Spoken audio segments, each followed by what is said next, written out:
They just flat out needed a win. That's it. But they might have made a statement in so doing. Ricky Pitalico, I'm Michael Barkan. We welcome you to Phillies Postgame Live, presented by our friends at Cure Auto Insurance. John Kruk in a moment from Atlanta. Ricky Bo, we saw a pretty darn good pitching performance by Aaron Nola. We saw Bryson Stott get that hit that scored a couple of runs. But what's going on with Nick Castellanos? We're all saying, let it drop, including John Kruk in the booth. Well, he catches it, fires it home, and nails the winning run. Normally, because you're going towards the stands and you're going away from home plate on a ball like that, you normally would let it drop and all right, let's live to the next pitch. Instead, Castellanos starts doing a pirouette before he even catches the baseball and makes a pretty good throw to home plate. I mean, you got to wonder the whole thought process, what Nick was going through out there. I'm sure we're going to hear from him. But it was a good throw. And, I mean, this is why, you have one of those games. You hit a couple home runs, and then maybe you think you're a little bit like Superman at the end. Well, he turned into Superman. Yeah. He went into that phone booth and came out looking gold. I mean, that was in my honest opinion, I think he is by far the player of this game. I mean, I know Bryson Stott had that nice hit there in extra innings, but when you take the game as a whole, Nick Castellanos saved the day. There is something about, we've seen this how many times in baseball, you walk the guy in front to get to the guy behind, and that guy burns you. Well, I mean, when you got so many guys that don't really throw strikes all that much. And the funny thing is, I would have had Minter pitch to Bohm. I understand it's a lefty righty matchup, but you look at Stott, and the one thing about Stott is that he's going to stay on pitches. And if you're going to go to the outside part of the plate, he's just going to, and that's exactly what he did. He slapped the ball into left field. It wasn't like he got all of that pitch. He just kind of went out, got it. It was a good piece of hitting by Stott and a well-deserved win for the Phillies because, when you have relievers that can't handle that type of situation, you saw exactly what happens. A.J. Minter had everything go right for him in that inning. Everything that could have gone right. A little 5-3 double play, and you couldn't hold down the fort. That's your own fault. Yeah. Take that loss. Take that, A.J. Minter. Take it. Atlanta Braves. Let's go down to Atlanta right now, check in with John Kruk, who called today's game with Tom McCarthy. John, let me tell you something. I said, forget about the statement. They just needed a win, but in so doing, they might have made a statement. When you're up 4-0 and you get tied, and then you throw out the winning run, and then you go ahead and you score the winning runs yourselves against the Atlanta Braves, that's not just any other win. That's pretty special today in the last game between the teams in the regular season. Yeah, they played a lot of close games, these two teams. And, look, the Braves' offense is one for the record books, and they are great. But so are we. Our offense is really good, too. And I know today we had, I think 10 walks, and we didn't capitalize on as many of those walks getting runs scored as we should have. But, look, their defense came through. They were clutch when they needed to be clutch, and Bryson Stott, of course, Nick with the 2 homers. But, yeah, I mean, I think this does send a statement that, you talk to the Braves announcers, there's a lot of, we're not really sure we'd like to play these guys. And, no one really wants to play the Braves, but you're going to have to. But, the Phillies match up well against them. And I think if they do play at some point in the postseason, it's going to be a hell of a series. Let me ask you something. Luke Williams, I know they say you rarely dive into home plate. He dives there, he scores. Yeah, probably. Because he would have been under the tag. I was a little surprised that he took the feet first slide into that one because obviously where Stubbs was, your upper body's going to be exposed. I was a little surprised that he didn't go in head first.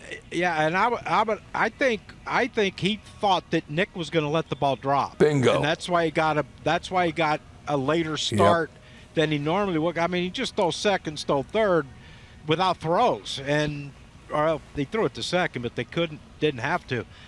But yeah, I thought he thought that he's going to let that drop. But then when Nick caught it, he did get a slow start off third base, and that made all the difference. John, a 7-1 Phillies win, a 9-3 Phillies loss, and then this gritty win today. And that's why I said that this does seem like a statement game of sorts. As you quoted the Braves announcers, they don't want to face the Phillies in the postseason. And I don't know if they'd be saying that as readily if the Braves had won this game handily today. No, I agree. And look, I think these two teams they match up well together. That's why they've had a lot of close games, but then you have games where they aren't so close because both offenses are so explosive. And, look, the Phillies went on that run last year to get to the World Series, and I think they're primed again with what we saw from Aaron Nola and what we saw from Zach Wheeler in this series. They can go 1-2 against anyone that the Braves can throw out there also. I know Strider's great, all the strikeouts and all the wins and all that, but, you throw him, if it's possible, if you can throw him and Zach Wheeler game one against each other, there ain't going to be a lot of runs scored. No. It'll be a beautiful pitching matchup to watch. John Kruk, my understanding is this is the last time we talk to you in a post-game crossover this season. Is that true? Can it be? Come on, man. No way. That is the ugly rumor, but you never know. It is an ugly rumor. Well, we better not know because I want you back here. Otherwise, we're just going to have to FaceTime you. You know what I mean? Hey, John, are you there? It's Ricky and Michael FaceTime. He's about ready to laugh in your face, Michael. I don't care. I'm very good at the FaceTiming Zoom crap. I'm sure you are. I'm sure you are. That stuff. I know you are. Well, if we don't get to talk to you again, I hope we get to see you in the postseason, but it has been an adventure. It's been a joy. It's been a blast. Love your insight on the games always, and certainly during Postgame Live. Always look forward to that, despite what you might say, John Kruk. We thank you, buddy. I appreciate it, man. Thank you, guys. You know it. Look at that. A little humble smile, too. He didn't mean it. He didn't mean it. He didn't mean it. Yes, he did. I'm going to believe he did mean it. Just take the headsets off. Go home. And we'll talk to you soon. All right, Johnny. That's John Kruk. And here are the National League wild card standings presented by our friends at the Sioka dealerships. I'm sick of that 3.5 number. I'm sick of the 3. I'm not sick of it. You know why? Because it's the top number. It will. Because guess what? The Mets come in tomorrow. I know the Mets have something to say about it too. I hear you. No, they don't. They're divisional. Well, I was trying to build something up on pregame. Arizona back there. The Cubs back there. It's good that you did that. Marlins are out of the playoffs right now. There's Cincinnati and San Francisco. Phillies are sitting pretty. 152 games into this season, Ricky Bo. Yeah. You're talking about 10 games left.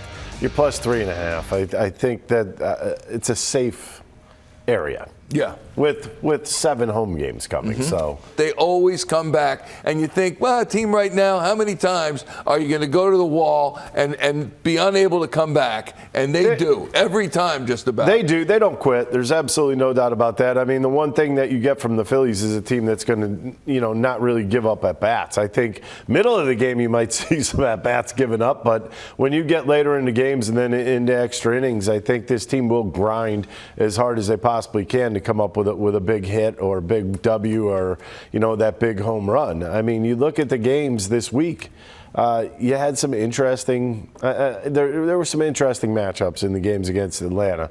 Game 1 was a blowout one way, Game 2 is a blowout another, and then all of a sudden Nick Castellanos shows up in this game this afternoon with 2 big hits and a monster play in right field. So, there's always going to be a little bit of something that kind of catches your eye, but I think in this game there were a bunch of little things that kind of caught me, and it wasn't even the home runs by Castellanos as much as that play down the right field line in foul territory, or Bryson Stott's great defense today. He played really well at second base today, and it wouldn't surprise me if he ends up being a Gold Glover this year because I would say he's definitely in the top 3. Makes it look easy. Nothing flashy, but just makes just about every play. Yep. So 6-5 Phillies. They finished the season 5 wins, 8 losses against the Atlanta Braves. Imagine had they won those 2 10-inning affairs last week plus here, would have been 7-6 Phillies.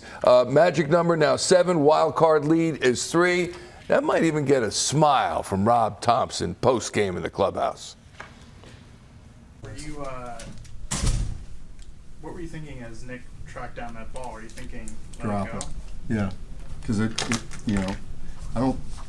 I mean, he made a heck of a play. I don't want to take anything from him, but it's not really a sure, throw out from that distance. But he made a heck of a play. Thank God he did. So you're doing kind of the no, yes. Yeah. I mean, what was that like in the dugout when that happens? Yeah, we were all sort of murmuring, drop it. But hey, he made the play. Did he say that he felt confident he could throw the guy out based on the way he? I didn't ask him anything because there was all kinds of stuff going on after that. But I'm sure he did. Just to to not lose this game after the way the bottom of the 8th went, and then having a guy on third in the bottom of the ninth. What did you think of the bounce back there late? It was huge. Craig did a great job getting out of that ninth inning, and and then they just kept fighting. We had good at bats in the 10th. Rojas with a big stolen base, third base, forced him to put Bohm on, and Stott with a big hit. So it was good. And Strami did a great job in extras.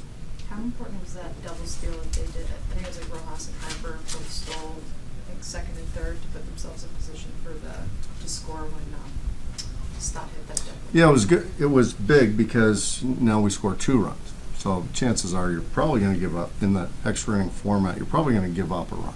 I mean, those are second base, nobody out. So to get 2 is huge, especially on the road. And I wasn't sure whether Snett was going to walk Bohm or not, because lefties are hitting Minter better than righties this year. So, but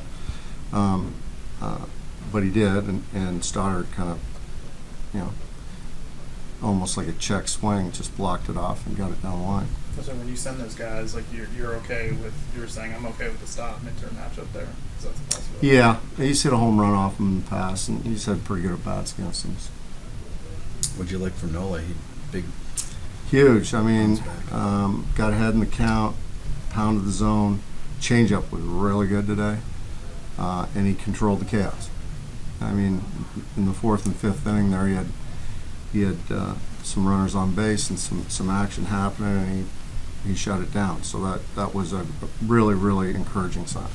How do you think he was able To right center field this year, and that's exactly what he got there. A pitch that was a good pitch to hit, a pitch that was a good pitch to drive, and he hit it right on the screw. You think he might be in What Is He Doing next week? Oh, Nick Castellanos. on that play? What is he doing? Oh, never mind. Nick Castellanos, you got some explaining to do. Here he is, post-game in the clubhouse. What made you decide to want to catch that one down the right field line? I don't know. I thought I was going to drop it, and at the last minute, a voice popped in my head and said, "Catch and throw him out." So it wasn't like your momentum going toward the ball. It wasn't like, okay, I think I'm going to be able to fire a strike to the plate here. It was just kind of like a split-second thing there. I don't know, man. It just happened. It had to be a pretty good feeling sending the game to extras there, the way the final 2 innings went. Of course, no doubt. And especially seeing everybody's reaction and stuff was cool, too. What does it mean taking 2 out of 3 now in this series? I think that we're just focused more on winning games. I think we're past the point of just winning series. Now it's just each and every day, come, everybody do their job, and we have to start playing tight baseball because October is getting pretty close. Do you think in the last 10 days something has improved, maybe in your swing decisions or just the way you're driving the ball? I don't know. That's, I guess, for you guys to decide. My swing feels good. What do you think, Aaron? Great.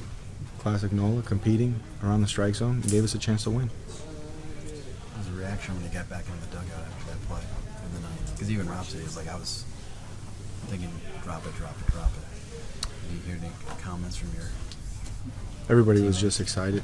Everybody was just excited, yeah. You guys have dealt with a lot of drama late in games, like big comebacks, extra inning games. What can that do, as you go into October potentially? Just the experiences you guys have had late in games? Well, it's just all familiarity and the fact that we've been there before, so all that stuff doesn't hurt. You don't want to have smooth sailing and win every game 10-0, and the first time that you face adversity is in, postseason baseball. Do these games feel any different from an intensity standpoint against the Braves? Just because you guys are both in division, faced each other in the playoffs last season, anything like that?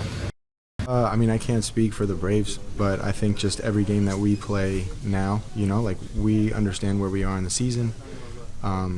not that everybody is standings watchings, but like we have ideas where everybody's at. So I think everybody is just getting more locked in and focused on today's game. It kind of happens by itself. If you're going to spin Thank you. like that, it is an unusual action for like a right fielder. I mean, maybe my first 4 years in the infield might have helped there, But I don't know, maybe. Do you think that helped you get a little more on the throw, like a pure way? I don't know, man. I just maybe. He limited damage. That's the Aaron Nola we need. How about the bottom line's what we need game as well? Two, Aaron Nola in the playoffs. Look at that bottom line, Ricky Bo. 0 home runs allowed in consecutive starts for the first time this season. That's pretty good because he was either leading baseball or the National League in home runs allowed or darn close. Wasn't even thinking about that, believe it or not. Yeah. I think the ball in the park. thought process was, are you going to leave one out over the plate in a bad situation? And the only ball he left over the plate was Marcell Ozuna, and Ozuna hit a missile to shortstop Trey Turner, but nonetheless, it's still an out. So you just move on from that, and I thought Aaron did a nice job working around some problems in the, I believe it was a fourth inning. He did really well working around the problems there, and he did. He kept the ball in the ballpark. Name one hanging breaking ball that you saw. Didn't. Ding, ding. Mm-hmm. Didn't. Isn't that what Rocky did? Ding, ding. Yes, ding, ding. The other thing is Nick Castellanos saying he fully intended to drop the ball, but right before it came down, a little voice in his head said, catch it and throw him out. And he did. Bryson Stott has comment on that right now.